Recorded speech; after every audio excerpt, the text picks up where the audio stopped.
Hello everyone, మేము ఇవాళ హైదరాబాద్ నుండి సిద్దిపేట దగ్గరలో ఉన్న బద్రీనాథ్ టెంపుల్కి వెళ్తున్నాం. బద్రీనాథ్ టెంపుల్ దగ్గరలో ఉన్నాం, పక్కనే కొబ్బరికాయలు కూడా అమ్ముతున్నారు. మేమైతే 2 కొబ్బరికాయలు తీసుకున్నాము. చూడండి, నాకైతే చాలా ఎగ్జైటింగ్గా ఉంది. ఇక్కడ పార్కింగ్కి 20 రూపీస్ ఛార్జ్ చేస్తున్నారు. మొబైల్లో చూస్తే అసలు టెంపుల్ ఏమో అనుకున్నాను, కానీ టెంపుల్ అయితే మామూలుగా లేదు. అసలు టెంపుల్ చుట్టుపక్కల చాలా ప్లేస్ ఉంది, చాలా పీస్ఫుల్గా ఉంది.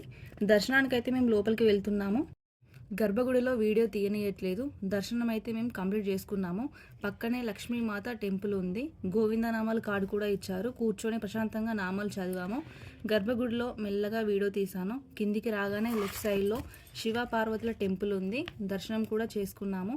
ఇక్కడ ఎవ్రీ సండే అన్నదానం కూడా చేస్తారు. టెంపుల్ అయితే చాలా డిఫరెంట్గా ఉంది, చాలా బాగుందండి. ఉత్తరాఖండ్లో ఉన్న బద్రీనాథ్ టెంపుల్ని చూసినట్టే ఉంది. మీరు కూడా విజిట్ చేయండి. వీడియోని లైక్ చేయండి.